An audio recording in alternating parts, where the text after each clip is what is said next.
Friends, welcome to my channel Vasu foods. ఈరోజు evening snack super and క్రిస్పీగా onion rings అనేవి ఎలా ప్రిపేర్ చేసుకోవాలో చూద్దాం. చిన్నపిల్లలు అయితే చాలా ఇష్టపడతారు. ఒకసారి ఇలా ఈవినింగ్ పూట ఆనియన్ రింగ్స్ అనేవి ప్రిపేర్ చేసి చూడండి. బయటకు ఉన్నటువంటి స్నాక్స్ అనేవి అడగరు, అంత బాగుంటాయి. సో ఆలస్యం చేయకుండా రెసిపీలోకి అయితే వెళ్ళిపోదాం. ఇక నేను మీడియం సైజ్ ఉల్లిపాయలు అనేవి 3 వరకు తీసుకుంటున్నాను. వీటిని తొక్క తీసి శుభ్రంగా క్లీన్ చేసుకున్నాను. చూసారు కదా, ఈ సైజులో ఉంటే పర్ఫెక్ట్గా ఆనియన్ రింగ్స్ అనేవి ఉంటాయి. ఇంతకన్నా పెద్దగా అయినా సరే తినడానికి కూడా బాగుండవు. ఇక్కడ చూపించిన విధంగా చాక్తో మధ్యకి ఇలా కట్ చేసుకుంటున్నాను. ఇలా కట్ చేసిన తర్వాత స్లైడ్స్ అనేవి తీసుకోవాలి. చూసారు కదా, స్టార్టింగ్లో ఉన్నటువంటి స్లైడ్ అనేది కొంచెం పల్చగా ఉంటుంది కాబట్టి దాన్ని తీసుకోకుండా మిగతా అనేవి తీసుకోవాలి. అలాగే మధ్యలో ఉన్నటువంటి చిన్న భాగాన్ని కూడా తీసుకొని పక్కన పెట్టుకుంటున్నాను. అలాగే మిగతా 2 ఉల్లిపాయలు కూడా ఇలా రింగ్స్ చేసుకొని పక్కన పెట్టుకోవాలి. ఇక నేను వేరొక గిన్నెలో 1 కప్పు వరకు మజ్జిగ అనేది తీసుకున్నాను. మజ్జిగ అనేది కొంచెం పుల్లగా ఉంటే బాగుంటుంది.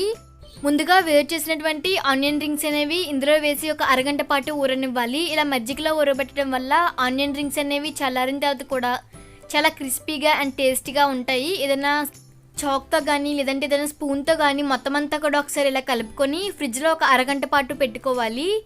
ఈలోపు వేరొక బౌల్ తీసుకొని ఇందులో ఒక 1/2 కప్పు వరకు మైదా అనేది తీసుకుంటున్నాను.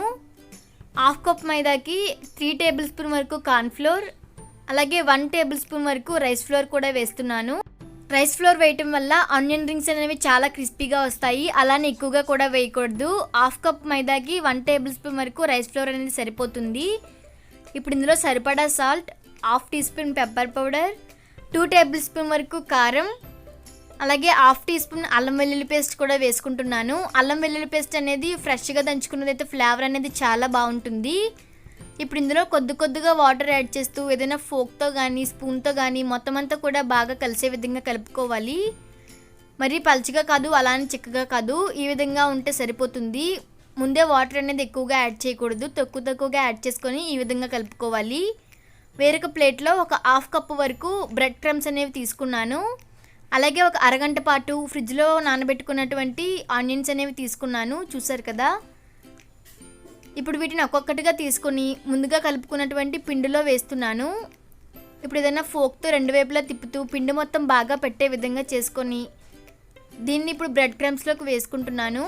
బ్రెడ్ క్రమ్స్లో వేసిన తర్వాత వేరొక ఫోక్తో 2 వైపులా కూడా బ్రెడ్ క్రమ్స్ అనేవి ఆనియన్ రింగ్కి బాగా పట్టే విధంగా చూసుకోవాలి. అలా అయితేనే వేయించేటప్పుడు ఉల్లిపాయ అనేది బయటికి రాకుండా క్రిస్పీగా చాలా పర్ఫెక్ట్గా వేగుతాయి. ఇప్పుడు వీటిని వేరొక ప్లేట్లోకి తీసుకుంటున్నాను. పిండి అనేది కొంచెం థిక్గా కలుపుకుంటే బ్రెడ్ క్రమ్స్ అనేవి పర్ఫెక్ట్గా పడతాయి. సో పల్చగా కాకుండా ఎక్కడ చూపించిన విధంగా కొంచెం థిక్గా కలుపుకోవాలి. ఇదే విధంగా మిగతా రింగ్స్ అన్ని కూడా ప్రిపేర్ చేసుకొని ఒక ప్లేట్లోకి తీసుకుంటున్నాను. ఇప్పుడు వీటిని డీప్ ఫ్రై చేయాలి. డీప్ ఫ్రై చేయడం కోసం ఆయిల్ అనేది హీట్ చేసుకున్నాను. ఆయిల్ బాగా హీట్ అయిన తర్వాత ఇక్కడ చూపించిన విధంగా ముందుగా ప్రిపేర్ చేసుకున్నటువంటి ఆనియన్ రింగ్స్ అనేవి వేస్తున్నాను. ఆనియన్ రింగ్స్ వేసిన తర్వాత మీడియం ఫ్లేమ్లోనే వేయించుకోవాలి. అలా అయితేనే పర్ఫెక్ట్గా వేగుతాయి. ఒక 2 నిమిషాల తర్వాత ఇలా గరిటతో కలుపుకోవాలి. ఒక 5 లేదా 6 నిమిషాల తర్వాత గోల్డెన్ బ్రౌన్ కలర్కి వచ్చేస్తాయి. చూసారు కదా, ఈ విధంగా వేగితే సరిపోతుంది. మరి ఎక్కువగా వేగినా సరే బయటకు తీసేటప్పటికి కలర్ అనేది చేంజ్ అవుతుంది. ఇప్పుడు స్టవ్ ఆఫ్ చేసుకొని వేడివేడిగా సర్వ్ చేసుకోవడమే. ఈవినింగ్ పూట టీ టైంలో కూడా చాలా బాగుంటాయి. సో మీరు కూడా తప్పకుండా ట్రై చేసి మీకు ఎలా కుదిరిందో నాకు కామెంట్ చేసి చెప్పండి. ఈ వీడియో కనుక నచ్చినట్లయితే లైక్ చేయండి, షేర్ చేయండి. అలాగే నా ఛానల్ని సబ్స్క్రైబ్ చేయడం మర్చిపోవద్దు.